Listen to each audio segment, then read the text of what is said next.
तो लिसन, अभी हम लोगों को देखना है ट्रांसफॉर्मर इक्वेशन। ट्रांसफॉर्मर बेसिकली होता क्या है? Let's try to understand. It's a damn simple thing. Listen, look here. एक बड़ा सा ऐसा फेरोमैग्नेटिक कोर है, मान लीजिए। बड़ा होने की जरूरत नहीं है, छोटा भी रह सकता है। अपने चार्जर के अंदर, चार्जर का जो अडेप्टर है उसके अंदर छोटा सा ट्रांसफॉर्मर भी रहता है।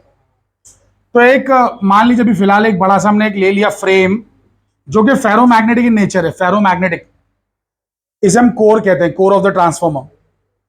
और इसके ऊपर वाइंडिंग्स लगाई गई हैं। तो इस पर वाइंडिंग्स बांधी गई हैं, बहुत ही गौर से देखेंगे सभी लोग।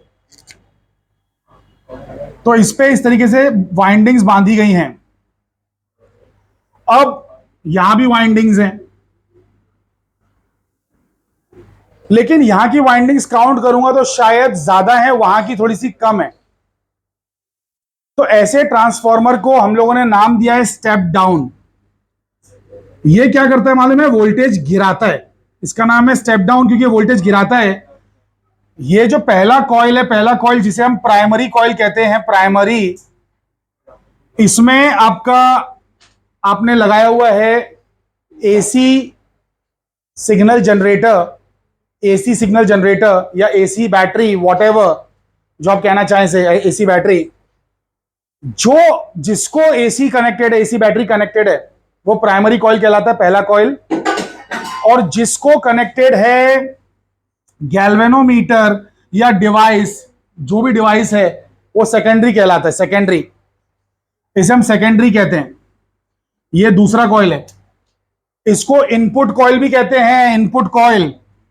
इसे आउटपुट कॉइल भी कहते हैं, क्योंकि यहां पे तो पावर दे रहे हो और यहां पे पावर यूज हो रही है। ये पावर देने वाला और वो पावर यूज करने वाला, primary coil, secondary coil. I hope सभी को ये बेसिक सी बातें समझ में आ रही है, राइट? नाउ लिसन, ये वाला स्टेप डाउन है। लेकिन अगर मैं एक सेम दूसरा ट्रांसफॉर्मर लूं, यहां पर मैं यस वाइंडिंग्स बढ़ा दूंगा सेकेंडरी के साइड पर।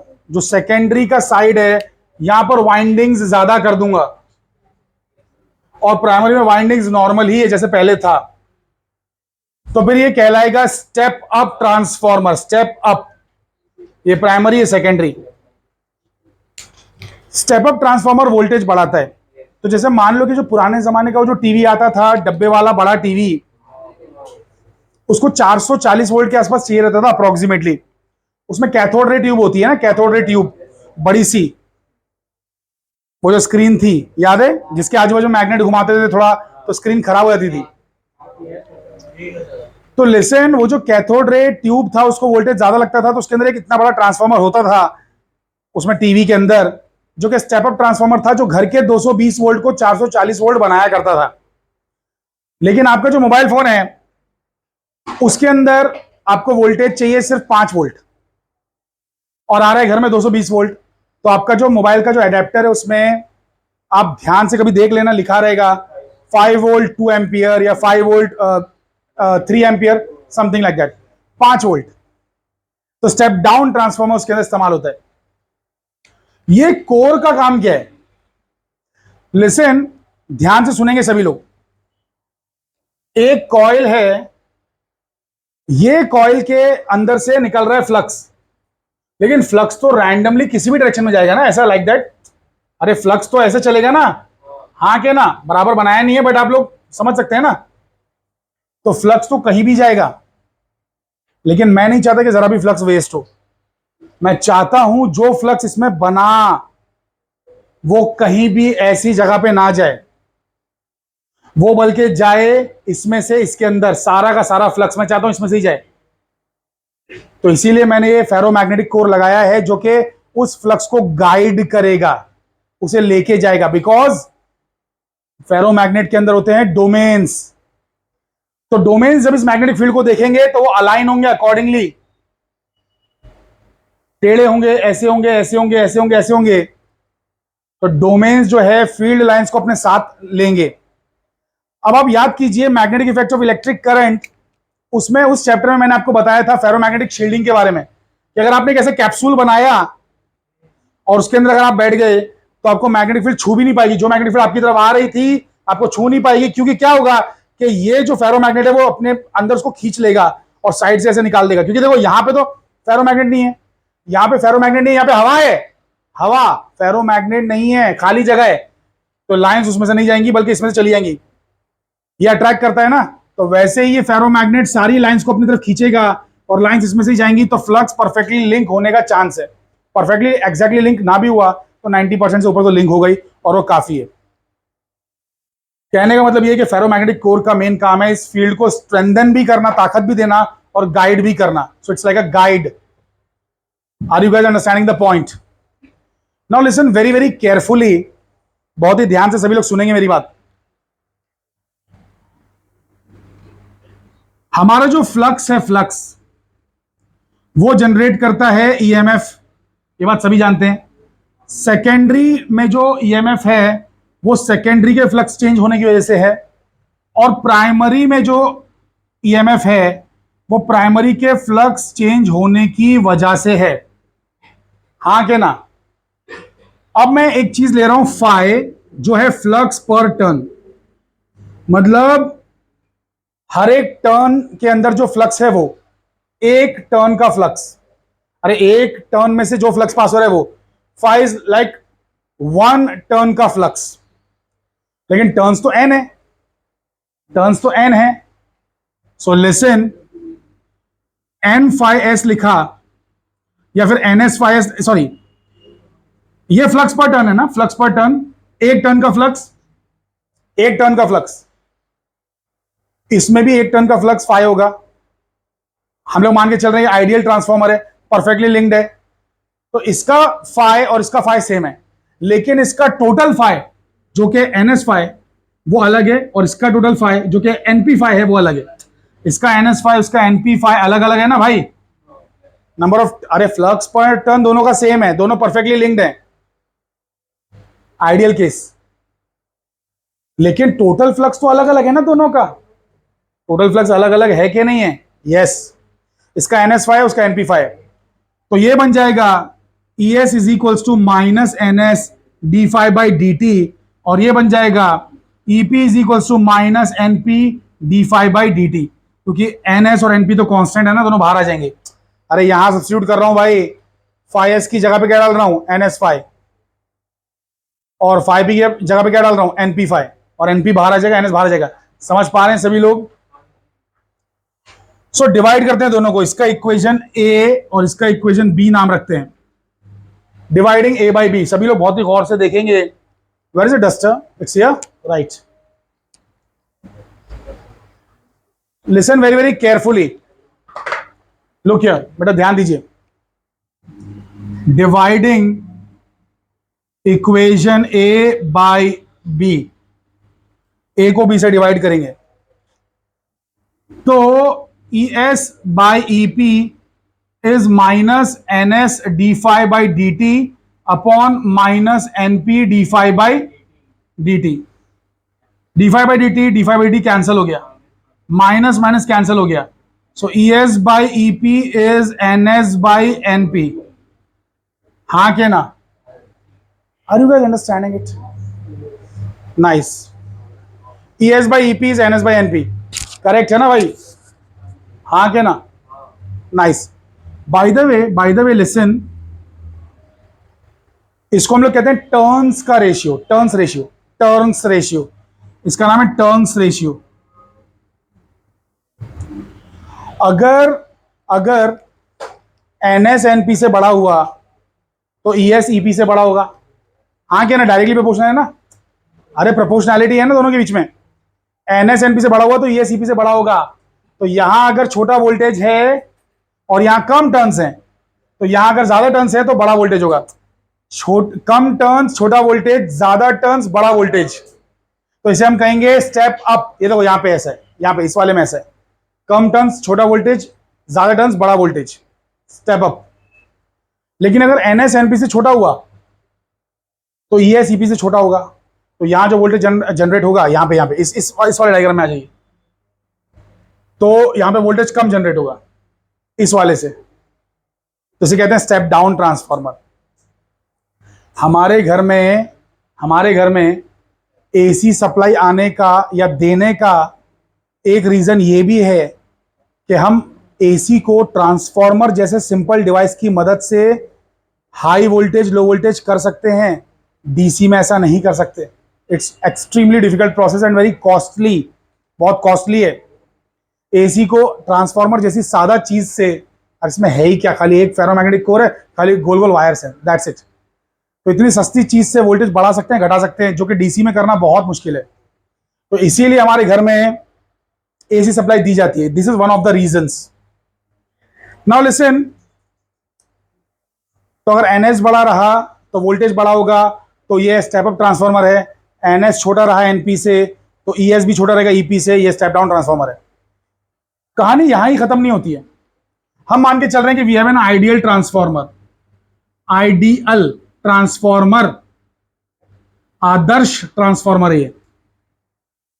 तो बेसिकली इसमें जो इनपुट पावर है वही पावर आउटपुट होगा। वोल्टेज भले बढ़ जाए, गलती से सोच मत लेना कि पावर भी बढ़ जाएगी।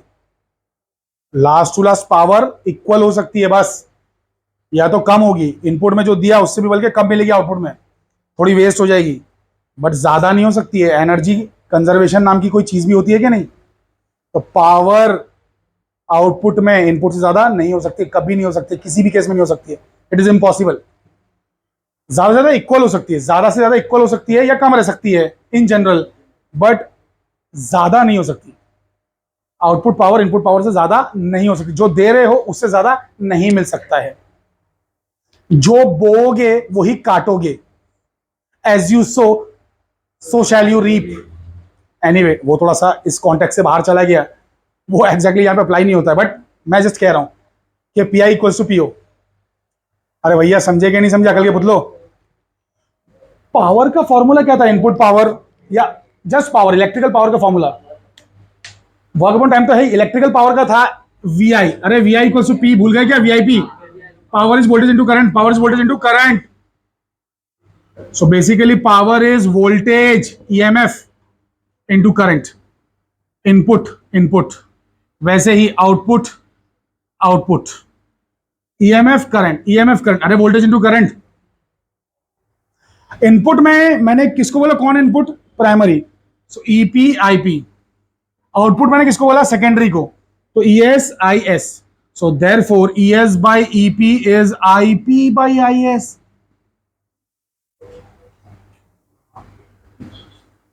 Equation 2। Now listen, IP by IS, sorry. Now listen, from 1 and 2 we get क्या मिलेगा भाई? ES by EP is NS by NP is equals to IP by IS. This is called as transformer equation. Transformer equation. Now listen, मुझे एक मन में doubt आया है। Doubt यह है, ये देखो, इसे ध्यान से देखो, इसे ध्यान से देखिए, मुझे डाउट है। डाउट ये है कि वोल्टेज और करंट इनवर्सली प्रोपोर्शनल है। देखो एस ऊपर है इधर और उसमें एस नीचे, यहाँ पे पी नीचे, यहाँ पे पी ऊपर है, इनवर्सली प्रोपोर्शनल। यहाँ पे डायरेक्टली प्रोपोर्शनल था, देखो number of turns, but current और वोल्टेज इनवर्सली प्रोपोर्शनल। एक सेकंड, लेकिन ओम्स लॉ तो V equals to I R होता है। Ohm's law E equals to I R, ये ओम्स लॉ है कि वोल्टेज और करंट डायरेक्टली प्रोपोर्शनल है, लेकिन यहां तो इनवर्स प्रोपोर्शनल आ रहा है। तो क्या ट्रांसफॉर्मर इक्वेशन वायलेट कर रही है ओम्स लॉ को? नहीं, नॉन ओमिक मटेरियल नहीं है, मटेरियल ओमिक ही है। ये जो मटेरियल है ओमिक मटेरियल ही है। जो इस्तेमाल किया जा रहा है ये वायर्स, मेटल वायर्स ही हैं, which are ohmic materials in general. तो ओम्स लॉ फेल हो रहा है क्या ट्रांसफॉर्मर में? ओम्स लॉ कहता है कि वोल्टेज और करंट डायरेक्टली प्रोपोर्शनल है, बट ट्रांसफॉर्मर की इक्वेशन कह रही है कि वोल्टेज और करंट इनवर्सली प्रोपोर्शनल है। तो भाई क्या ओम्स लॉ वायलेट हो रहा है? गलत, बिल्कुल भी वायलेट नहीं हो रहा है। लिसन, क्या क्या सोचना है, सोचिए। और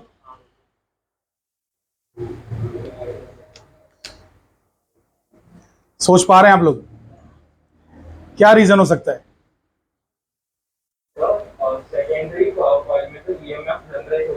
हाँ हाँ, सेकेंडरी में जो ईएमएफ जनरेट हो रहा है फर्स्ट कॉइल की वजह से हो रहा है, ठीक है, तो उससे क्या?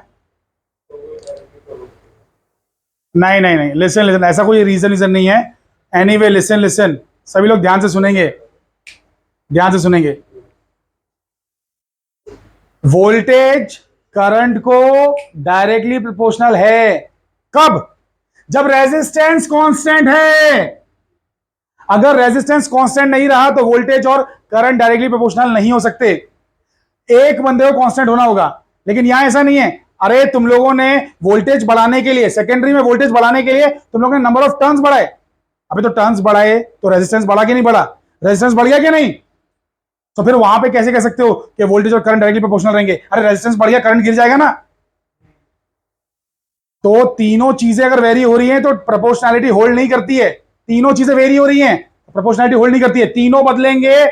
अरे लिसन लिसन, ये लॉ जो कहता है Boyle's law, pressure is inversely proportional to volume, ये तब राइट है, तब राइट है जब जब टेम्परेचर कांस्टेंट है।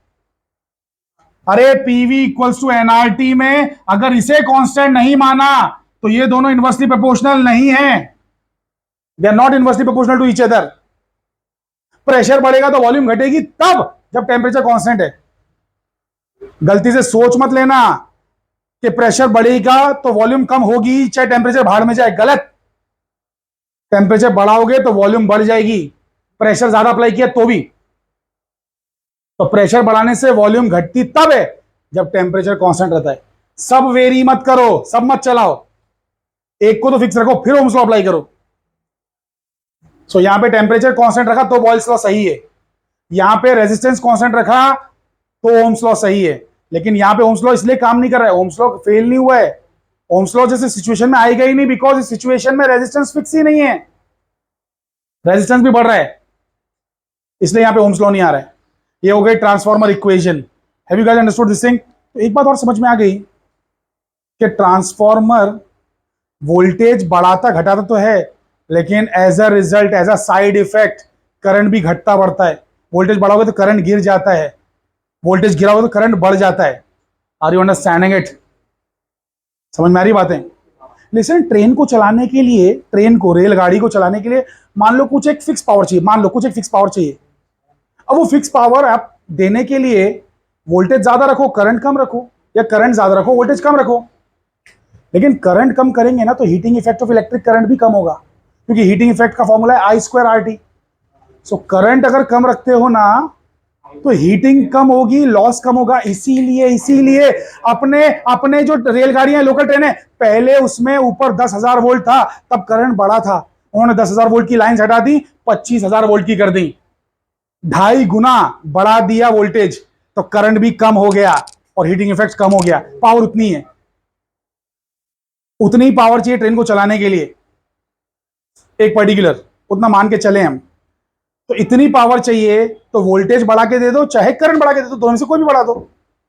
तो पहले 10,000 वोल्ट देते थे, 10,000 वोल्ट की लाइंस थी, हाई टेंशन लाइंस, तो करंट ज्यादा यूज करना पड़ता था बिकॉज वोल्टेज कम था। लेकिन अब वोल्टेज को 25,000 कर दिया तो करंट कम यूज करना पड़ता है, करंट कम ड्रॉ करती है ट्रेन, और पावर आउटपुट वही है लेकिन हीटिंग इफेक्ट गिर गया। आई होप कि ये बातें सभी के खोपड़ी में घुस चुकी है। Fine, copy this. So listen, अभी जो हम लोग चीज देख रहे हैं, एक जनरेटर को देख रहे हैं, generator, generator, let's see generator. So listen, generator की शक्ल कैसी रहती है, ध्यान देंगे सभी लोग। हमारे पास कुछ इस तरीके का थोड़ा सा 3D स्ट्रक्चर बनाने की मैं कोशिश कर रहा हूं, साइड से दिखा रहा हूं, साइड से थोड़ा इमेजिन करने की कोशिश कीजिए। It's not very easy to make, थोड़ा हार्ड है ये, मुझे बहुत हार्ड पड़ रहा है इसको बनाना, बट मैं कोशिश कर रहा हूं। सो ये नॉर्थ है, ये साउथ है। आप लोगों ने मोटर तो देखा था ना, मोटर, आप लोगों ने मोटर देखा था, राइट? मोटर का उल्टा होता है जनरेटर। मोटर में हम लोग करते क्या है ना, करंट छोड़ते हैं तो कॉइल घूमता है, उसको टॉर्क महसूस होता है, टॉर्क महसूस हुआ वो गोल घूमना स्टार्ट करता है। करंट छोड़ा तो कॉइल घूमा, इलेक्ट्रिकल से मैकेनिकल एनर्जी बनी, इलेक्ट्रिकल एनर्जी कन्वर्ट हुई मैकेनिकल एनर्जी में, वो मोटर। लेकिन अगर हमने कॉइल को पकड़ के खुद घुमाया मैग्नेटिक फील्ड में तो उससे करंट बनता है, करंट बनता है। तो ये हो गया जनरेटर, करंट जनरेट करने वाला। सो मैकेनिकल एनर्जी कन्वर्ट हो रही है इलेक्ट्रिकल एनर्जी में। सो लिसन, ये मैग्नेट्स कुछ इस तरीके से रखे हुए हैं जिनकी रेडियल मैग्नेटिक फील्ड है। इसके अंदर हम लोग रखेंगे एक कॉइल, बहुत ही ध्यान से देखिए। So there is some coil like this, एकदम एग्जैक्ट बना नहीं पा रहा हूं, I am not a very good artist, but still please bear with me. So something like this, ये कॉइल इसके बीच में घूमता है, इन दोनों मैग्नेट्स के बीच में कॉइल घूमता है। इसका साइड व्यू देखेंगे तो बहुत ही सिंपल है, साइड व्यू सिर्फ ये। अरे ये जो मैग्नेट्स हैं जिनको मैंने 3D इफेक्ट देने की कोशिश की अकल के पुतलो, ध्यान दो, the magnets are looking like this. अगर मैं साइड से देखता हूं, इधर से देखता हूं, साइड से तो साइड से एकदम स्ट्रेट लाइन दिखेगी ना, ऐसी स्ट्रेट लाइन। और ये कॉइल सिर्फ ये पार्ट दिखेगा, ये पार्ट, वो पार्ट छुप जाएगा पीछे, सिर्फ ये पार्ट दिखेगा। समझ में आ रही बात है? ये साइड व्यू है, that is a mixture of top and side view. So listen, यहां से इसकी दो रॉड्स जैसी चीजें निकल रही हैं, इसका शाफ्ट है ये।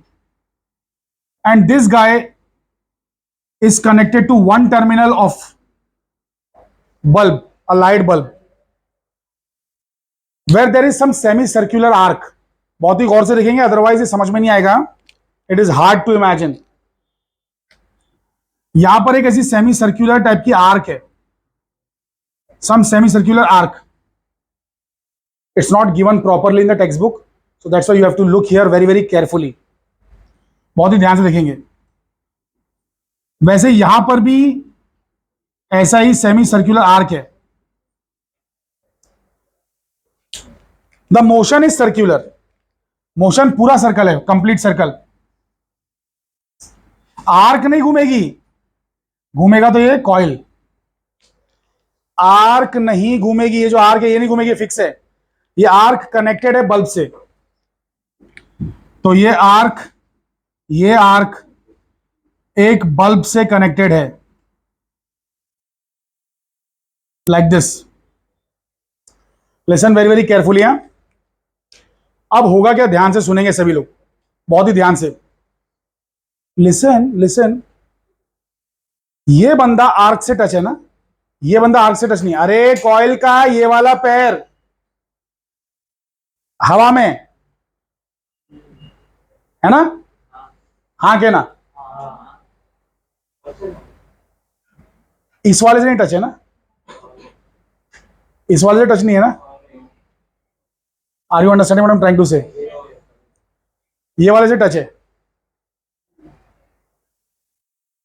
ये ऐसा मान लीजिए ये पूरा एक कांटेक्ट है, पूरा ही एक कांटेक्ट है, लेकिन कांटेक्ट बनता है और टूटता है।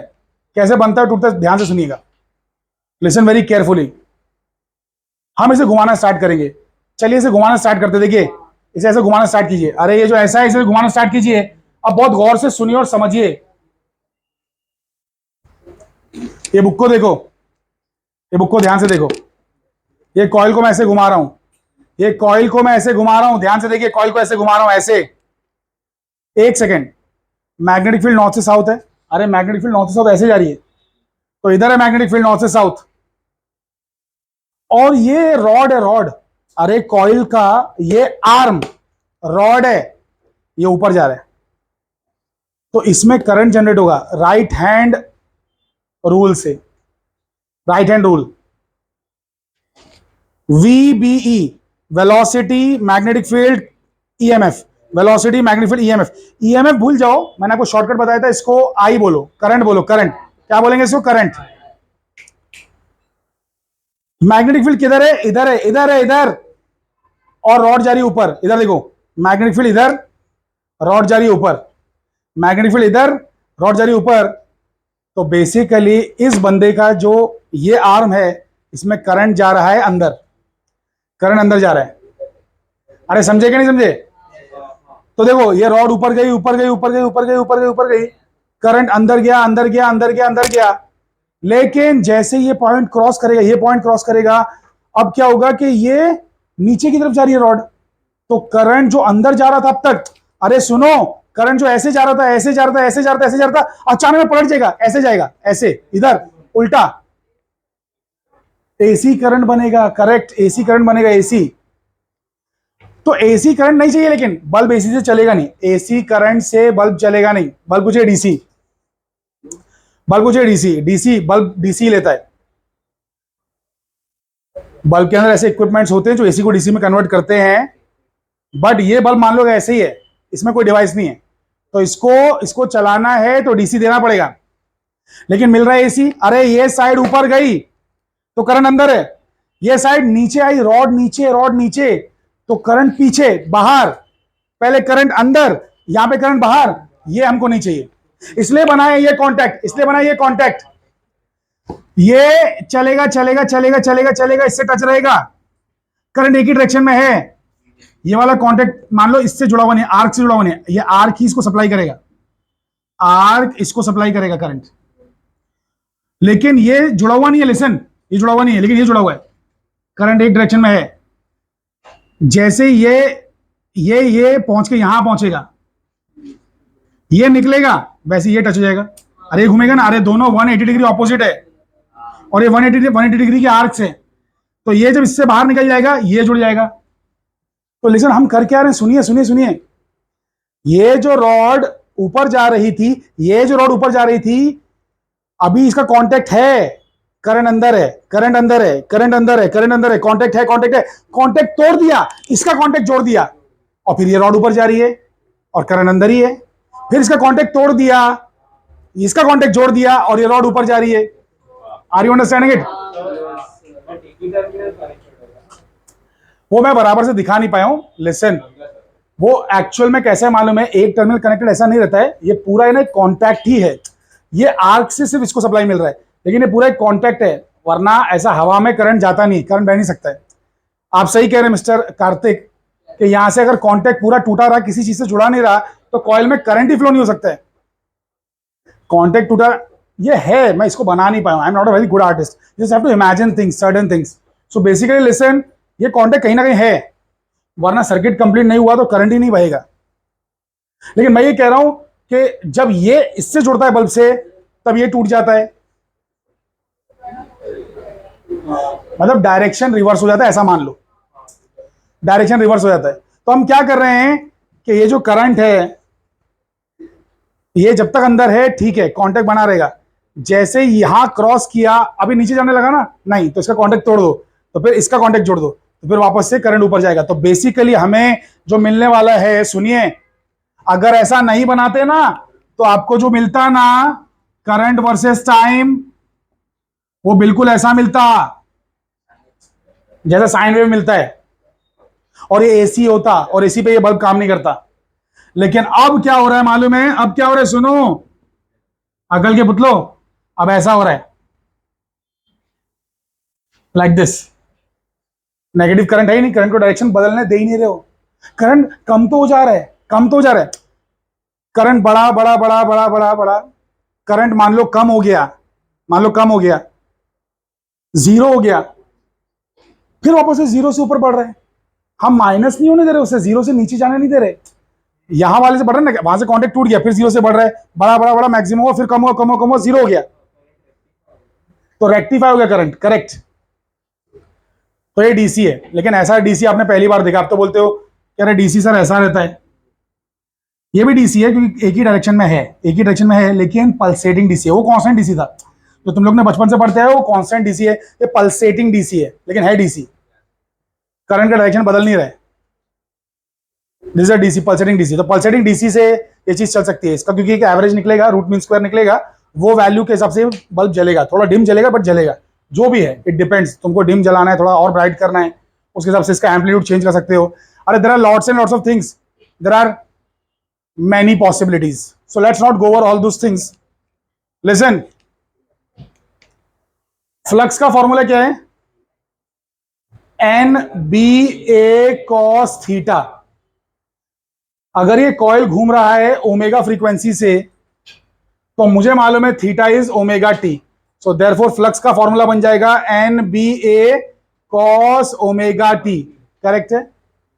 अब डिफरेंशिएट कर रहा हूं विद रिस्पेक्ट टू टाइम, अरे डेरिवेटिव निकाल रहा हूं यार, d phi by d t, तो क्या मिलेगा, N B A omega sine omega t with a minus sign.